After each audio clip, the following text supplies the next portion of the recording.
పెట్టండి. ఇప్పుడు ఇంకొకటి వ్యవసాయంలో కూడా మీకు కొత్త వంగడాలంటే ఇప్పుడు బాయిలర్ చికెన్ ఉంది, ప్రతి ఒక్కరికి తెలుసు.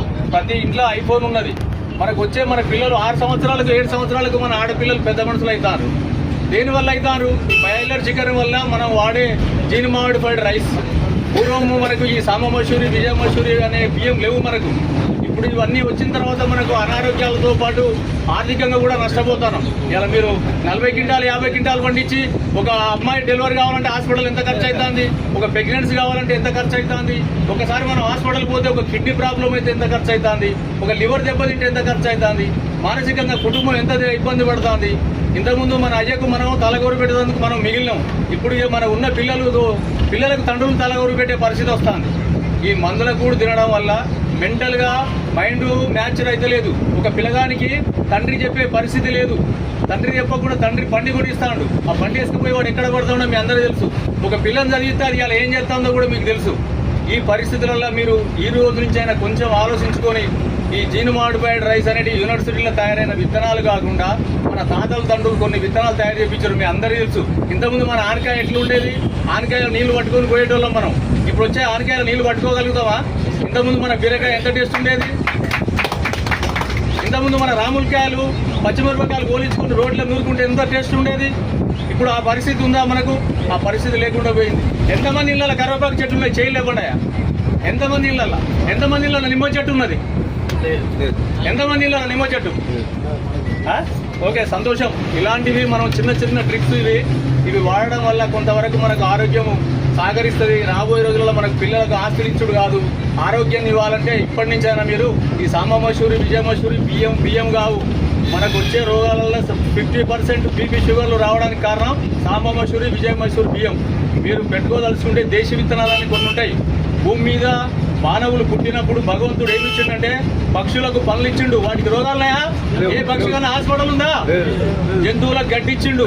మన అయ్యా ఎన్నడు కూడా గవర్నమెంట్ హాస్పిటల్కు గొడ్డ దావకానికి ఎద్దును తీసుకుపోలే. ఇవాళ మన పరిస్థితి ఏమున్నది? అయిపోయిందా? తాడి చెట్టుకి ఎవరన్నా మందేస్తానరా? చింతపలక చెట్టుకు ఎవరన్నా మందేస్తానరా? చింత చెట్టుకు ఎవరన్నా మందేస్తానరా? ఈ ఏ చెట్టుకు అడవిల చెట్లకు మందు లేనప్పుడు మనము భూమి మీద ఎందుకు మందు పోసి భూమి ఆరోగ్యం ఖరాబ్ చేసి ఆ భూమిలో వచ్చిన పంట తిని మనం ఎందుకు ఆరోగ్యం ఖరాబ్ చేసుకుంటాం? ఈ పరిస్థితి రాకుండా ఉండాలంటే ప్రతి ఇంట్లో ఒక ఆవును పెంచుకోండి. ఆవుతో పాటు మన ఇంట్లో 4 కోళ్ళు పెంచుకోండి. రోడ్డు మీదకి పోవద్దు రైతు. 366 రోజులు రైతు కూరగాయలు ఉంటే పావు కిలో కూరగాయలు ఉంటే వాడు జోకేదే 200 గ్రాములు వస్తాయి. ఇంట్లో 4 ఉంటే ఒక్క పూటకు సరిపోదు. 2వ పూట 3వ పూట ఏం తిందాం? మన ఇంట్లో కూరగాయలు పండితే మనం కడుపు నిండా తింటాం, ఆరోగ్యంగా ఉంటాం. మనం రోడ్డు మీద రైతు ఇప్పుడు A to Z పోయి రోడ్డు మీద కొంటే 366 రోజులు కొంటే నువ్వు ₹1,00,000 సంపాదించని కూరగాయలకే 60-70 వేలు పోతున్నాయి. మనకు పల్లెటూరు నుంచి పాలు సిటీకి పోవాలి. సిటీ నుంచి వచ్చే పాల ప్యాకెట్ల కోసం మనం లైన్లో నిలబడతాం. మన ఊళ్ళో మొత్తం కొడితే మనకు పక్కింట్లో ఒక చెంబడు పెరుగు దొరుకుతలేదు. నువ్వు పెళ్లికి ఆర్డర్ ఇస్తే 10 ప్యాకెట్ల పెరుగు వస్తుంది. ఏడ తయారవుతుంది పెరుగు? ఎక్కడి నుంచి వస్తున్నాయి పాల ప్యాకెట్లు? నువ్వు వ్యవసాయం చేస్తూని భూమి ఉన్నోని పిల్ల మొగలు బయకాడిపోతావు, ఇంట్లో పాలు లేవు. కానీ హైదరాబాద్ సిటీలో ఏసీలో ఉంటాడు పాలు పంపిస్తాడు మనకు. ఇది కొంచెం ఆలోచించండి. ఇది పెద్ద పనేం కాదు. ఒకప్పుడు మాకు అయ్యగారి పెళ్లికి ఇనుగుర్తుల పెళ్లి ఏంటంటే బిందెల కొద్ది పాలు మా ఊళ్ళు ఇచ్చేవాళ్ళు. ఇలా మా అయ్యగారి పిల్లలు కూడా వచ్చి ఇనుగుర్తుకు వచ్చి పాల ప్యాకెట్లు కొనుక్కొచ్చుకుంటారు. కొంచెం ఆలోచించండి, ఎక్కువ అవసరం లేదు ఇది. ఎందుకంటే మన ఆరోగ్యం లేని మనం ఎన్ని ఆస్తులు సంపాదించినా వృధా ముచ్చట. పక్కేమాటోడు 10 బస్తాలు పోసిండు, నేను 20 బస్తాలు పోసిన అనేది పక్కకు పెట్టండి. పక్కోని చూసుడే బంద్ చేయండి. పక్కోని చూసుకుంటా పోతే మనం బతకలేము. పక్కోని ఇంట్లో పరమాన్నం ఉంది మనకు కావాలంటే కాదు. మన శక్తి సామర్థ్యాలు మన తల్లిదండ్రులు మనకి ఏమి ఇచ్చిర్రో దాన్ని చూసుకుంటేనే మనం ముందుకు పోవాలి తప్ప పక్కింట్లో వాడు ఏసీ తెచ్చుకున్నాడు, ఫ్యాన్ తెచ్చుకున్నాడు, వాడు బిర్యానీ వండుకున్నాడు, మనకు వద్దే వద్దు. మన ఇంట్లో మామిడికాయ తొక్కు పచ్చి పులుసు ఉంటే ముద్దు, పక్కోడిది అసలే వద్దు. మన పంట మన వంట ఈ 2 లేకపోతే మన బతుకు పెంట. మన పంట మన వంట, ఆ 2 లేకపోతే మన బతుకు పెంట. ఇది గుర్తుపెట్టుకోండి. ఎవ్వరి గురించి డిస్కస్ చేయాల్సిన అవసరం లేదు. ఎప్పుడు ఒకరిని చూసి పోల్చుకోవద్దు. రైతు పక్క మంటల గురించి ఎప్పుడు పోల్చుకోవద్దు. పొద్దున్న లేగానే ఫస్ట్ ఇవాళ మన ఊళ్ళో యాప పుల్లలు లేవా? ఎవరిని చూసినా పేస్టులు వాడతా. పేస్ట్ అంటే ఏంటిదయా? పేస్ట్ అంటే కెమికల్ కాదా? ఆ కెమికల్ నోట్లేకపోతే క్యాన్సర్ వస్తలేదా? కలుపు మందు కొడితే వరాలు కూలిపోతాయి. వరాలు కూలిపోయిన తర్వాత నువ్వు ఆ కలుపు మందు కొట్టిన పంట తింటే నీ పేగులు ఉంటాయా? అంత పెద్ద వరం కూలిపోం కానీ పేగులు ఎంత? ఒకసారి ఆలోచించండి. ఈ పెద్ద విషయాలు ఏం కావు. మనం వీటిని తలుచుకుంటే ఇంత కొత్తది ఏం కాదు. గత 50-60 సంవత్సరాల కాడ నుంచి మనం మారినాం. ఇక మళ్ళీ ఒకసారి మనకు మార్పు కావాలంటే కంపల్సరీ ఇంకా కొద్ది రోజులు పోతే మనకు ఇంకా 20 daysలో జీలుగులు వస్తాయి. ఎంతమంది 100 ఏళ్ల మీద లెక్క పెట్టే మంది కూడా రైతులకు ఫ్రీ సబ్సిడీలు వచ్చిన జీలుగులు కూడా ఎత్తలేరు. ఆ భూమికి ఏమి ఇవ్వకపోతే మనకి ఏమొస్తుందా?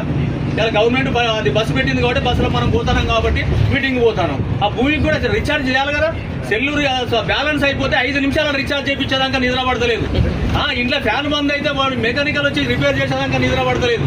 మరి నీ భూమికి ఛార్జింగ్ లేనప్పుడు నీకు ఎట్లా నిద్ర పడుతుందా? ఎండాకాలం వచ్చింది, దానికి కావాల్సింది ఎందుకు మొక్కజొన్న కాలబెడతాను? మొక్కజొన్న కాలబెట్టి ఉపయోగమైంది పొలాలు ఎందుకు కాలబెడతాను? మన చర్మం కాలిన మనిషి బతుకుతాడా? మరి భూమి చర్మం కాలిపోయిన తర్వాత సూక్ష్మజీవులు ఉంటాయి అలా. ఆ భూమి ఎట్లా పంట వస్తుంది మనకు? ఇవన్నీ ఒకసారి దృష్టి పెట్టండి. రాబోయే రోజులల్లో మన పిల్లలకు డబ్బులు ఇచ్చిపోతే ఎదవలైతారు. ఇలా చూస్తూనే ఉన్నాం. ఎంతమంది పిల్లలు బాయికాడికి సర్ది తెస్తాను, ఎంతమంది పిల్లలు బాయికాడు రమ్మంటే ఈయనటోడు ఉన్నాడు. వాడు ఏమిటి తయారవుతాడు? బ్యాంక్ అకౌంట్ ఉంటే పైసలు ఇస్తే పోతాడు, బిర్యానీ తింటాడు, బండి మీద పోతాడు, జల్సా చేస్తాడు, వస్తాడు. అయ్య పోయి కొడుకు తలగోరు పెట్టే కాడికి వస్తాడు. ఈ పరిస్థితి రావద్దంటే ఈ రోజు నుంచి అయినా కూడా ఈ సంవత్సరం ఒక 10 గుంటలు పెట్టుకోండి. నా దగ్గరనే విత్తనాలు, దేశీ విత్తనాలంటే మనిషి మనుగడకు పునాది. అవి ఇంతకుముందే చెప్పాను నేను. పక్షులకు పనులు జంతువులకు గడ్డించినట్టే మనకు కూడా కొన్ని వరి విత్తనాలు ఇచ్చాడు భగవంతుడు. ప్రతి రోగానికి ఒక విత్తనం ఉంది.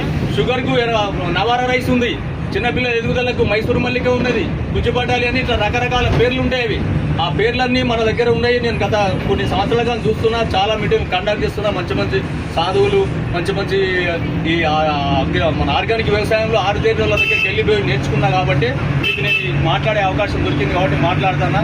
ఈ సంవత్సరం నుంచి ఒక 10 గుంటల అవకాశం ఉంటే పెట్టుకోండి. ఆ 10 గుంట మీరు వేయకండి. మందులు అవసరం లేదు. మందు లేకుండా దాని రోగాలు కూడా రావు.